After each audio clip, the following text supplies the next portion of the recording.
यह मानते हैं कि विद्यार्थियों का मुख्य काम पढ़ाई करना है। उन्हें अपना पूरा ध्यान उस ओर लगा देना चाहिए। लेकिन क्या देश की परिस्थितियों का ज्ञान और उनके सुधार के उपाय सोचने की योग्यता पैदा करना उस शिक्षा में शामिल नहीं? यदि नहीं तो हम उस शिक्षा को भी निकम्मी समझते हैं। दोस्तों नमस्कार, आज मैं आपके लिए एक लेख लेकर आया हूँ। ये लेख है भगत सिंह का, विद्यार्थी और राजनीति। इस लेख का एक बड़ा मतलब तब भी था और आज भी है, क्योंकि आज जिस दौर में हम हैं वहाँ पर अलग अलग विश्वविद्यालयों में हम देखते हैं कि जो राजनीति जिस दिशा में जा रही है और राजनीति के जो मायने हमारे सामने रखे जाते हैं कि किस तरह की राजनीति विद्यार्थियों को करनी चाहिए, खासतौर से अपने देश और समाज की चिंताओं से अलग होकर उन्हें राजनीति करनी चाहिए। मैं समझ नहीं पाता हूँ कि ये राजनीति का कौन सा तरीका है। तो आइए हम अपने उस व्यक्ति से राय सुने इसके राजनीति के जो मायने हैं न सिर्फ हिंदुस्तान ने बल्कि दुनिया ने देखे। अपनी इतनी कम उम्र की जिंदगी में जो मानक राजनीति के जो क्रांतिकारी जीवन के स्थापित किए वो हम सब के लिए आदर्श हैं। तो पेश है लेख विद्यार्थी और राजनीति। इस बात का बड़ा भारी शोर सुना जा रहा है कि पढ़ने वाले नौजवान विद्यार्थी राजनीतिक या पॉलिटिकल कामों में हिस्सा न लें। पंजाब सरकार की राय बिल्कुल ही न्यारी है। विद्यार्थियों से कॉलेज में दाखिला होने से पहले इस आशय की शर्त पर हस्ताक्षर करवाए जाते हैं कि वे पॉलिटिकल कामों में हिस्सा नहीं लेंगे। आगे हमारा दुर्भाग्य कि लोगों के ओर से चुना हुआ मनोहर, जो अब शिक्षा मंत्री है, स्कूलों कॉलेजों के नाम एक सर्कुलर या परिपत्र भेजता है कि कोई पढ़ने या पढ़ाने वाला पॉलिटिक्स में हिस्सा न ले।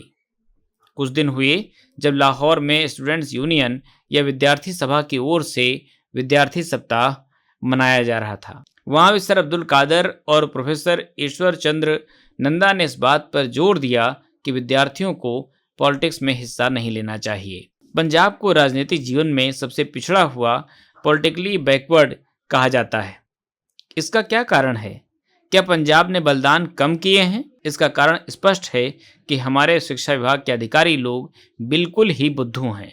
आज पंजाब काउंसिल की कार्रवाई पढ़कर इस बात का अच्छी तरह पता चलता है कि इसका कारण ये है कि हमारी शिक्षा निकम्मी होती है और फिजूल होती है, और विद्यार्थी युवा जगत अपने देश की बातों में कोई हिस्सा नहीं लेता। उन्हें इस संबंध में कोई भी ज्ञान नहीं होता।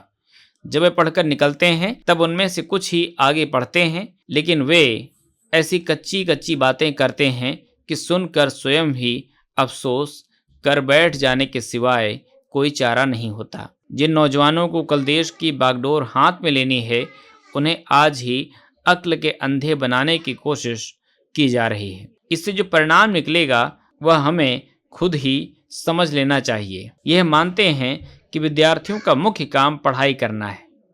उन्हें अपना पूरा ध्यान उस ओर लगा देना चाहिए।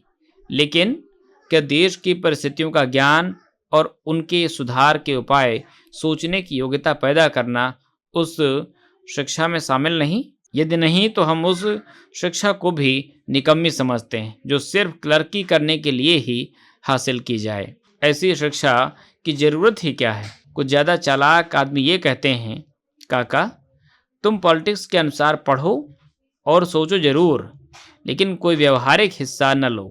तुम अधिक योग्य होकर देश के लिए फायदेमंद साबित होगे। बात बड़ी सुंदर लगती है, लेकिन हम इसे भी रद्द करते हैं, क्योंकि यह भी सिर्फ ऊपरी बात है। इस बात से स्पष्ट हो जाता है कि एक दिन विद्यार्थी एक पुस्तक appeal to the young prince Kropotkin पढ़ रहा था। एक प्रोफेसर साहब कहने लगे, ये कौन सी पुस्तक है? और ये तो किसी बंगाली का नाम जान पड़ता है। लड़का बोल पड़ा, प्रिंस क्रॉप्टिकन का नाम बड़ा प्रसिद्ध है। वह अर्थशास्त्र के विद्वान थे। इस नाम से परिचित होना प्रत्येक प्रोफेसर के लिए बड़ा जरूरी था। प्रोफेसर की योग्यता पर लड़का हंस भी पड़ा और उसने फिर कहा, ये रूसी सज्जन थे। बस रूसी कहर टूट पड़ा। प्रोफेसर ने कहा कि तुम बोल्शेविक हो क्योंकि तुम पॉलिटिकल पुस्तकें पढ़ते हो। देखिए आप प्रोफेसर की योग्यता। अब उन बेचारे विद्यार्थियों को उनसे क्या सीखना है? ऐसी स्थिति में वे नौजवान क्या सीख सकते हैं? दूसरी बात यह है कि व्यवहारिक राजनीति क्या होती है। महात्मा गांधी, जवाहरलाल नेहरू और सुभाष चंद्र बोस का स्वागत करना और भाषण सुनना तो हुई व्यवहारिक राजनीति, पर कमीशन या वायसराय का स्वागत करना क्या हुआ? क्या वह पॉलिटिक्स का दूसरा पहलू नहीं? सरकारों और देशों के प्रबंधन से संबंधित कोई भी बात पॉलिटिक्स के मैदान में ही गिनी जाएगी। तो फिर ये भी पॉलिटिक्स हुई कि नहीं? कहा जाएगा कि इससे सरकार खुश होती है और दूसरी से नाराज। फिर सवाल तो सरकार की खुशी या नाराजगी का ही हुआ। क्या विद्यार्थियों को जन्मते ही खुशामद का पाठ पढ़ाया जाना चाहिए? हम जो समझते हैं कि जब तक हिंदुस्तान में विदेशी डाकू शासन कर रहे हैं, तब तक वफादारी करने वाले वफादार नहीं बल्कि गद्दार हैं, इंसान नहीं पशु हैं, पेट के गुलाम हैं। तो हम किस तरह कहें कि विद्यार्थी वफादारी का पाठ पढ़ें? सभी मानते हैं कि हिंदुस्तान को इस समय ऐसे देश सेवकों की जरूरत है जो तन मन धन देश पर अर्पित कर दें और पागलों की तरह सारी उम्र देश की आज़ादी के लिए न्यौछावर कर दें। लेकिन क्या बूढ़ों में ऐसे आदमी मिल सकेंगे? क्या परिवार और दुनियादारी के झंझटों में फंसे सयाने लोगों में से ऐसे लोग निकल सकेंगे? ये तो वही नौजवान निकल सकते हैं जो किन्हीं जंजालों में न फंसे हों। और जंजालों में पड़ने से पहले विद्यार्थी या नौजवान तभी सोच सकते हैं यदि उन्होंने कुछ व्यवहारिक ज्ञान भी हासिल किया हो, सिर्फ गणित और जियोग्राफी का ही परीक्षा के लिए पर्चों के लिए घूंटा न लगाया हो। क्या इंग्लैंड के सभी विद्यार्थियों का कॉलेज छोड़कर जर्मनी के खिलाफ लड़ने के लिए निकल पड़ना पॉलिटिक्स नहीं थी? तब हमारे उपदेशक कहाँ थे जो उनसे कहते जाओ जाकर शिक्षा हासिल करो? आज नेशनल कॉलेज अहमदाबाद के जो लड़के सत्याग्रह में बारदोली वालों की सहायता कर रहे हैं, क्या वह ऐसे ही मूर्ख रह जाएंगे? सभी देशों को आज़ाद करवाने वाले वहाँ के विद्यार्थी और नौजवान ही हुआ करते हैं। क्या हिंदुस्तान के नौजवान अलग अलग रहकर अपना और अपने देश का अस्तित्व बचा पाएंगे? नौजवान 1919 में विद्यार्थियों पर किए गए अत्याचार भूल नहीं सकते। वे ये भी समझते हैं कि उन्हें एक भारी क्रांति की ज़रूरत है। वे पढ़ें, ज़रूर पढ़ें, साथ ही पॉलिटिक्स का भी ज्ञान हासिल करें और जब ज़रूरत हो तो मैदान में कूद पड़ें और अपने जीवन इसी काम में लगा दें, अपने प्राणों का इसी में उत्सर्ग कर दें, वरन बचने का कोई उपाय नज़र नहीं आता। दोस्तों, ये रहा भगत सिंह का लेख विद्यार्थी और राजनीति।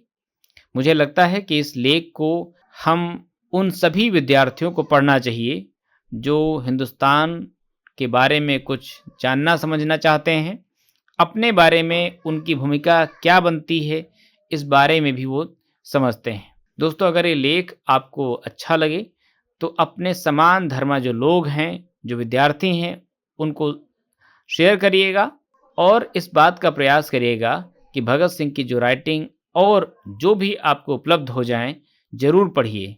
हमारे साथ जुड़े रहिएगा, ऐसी सामग्री आपको आगे भी हम पहुंचाते रहेंगे। शुक्रिया।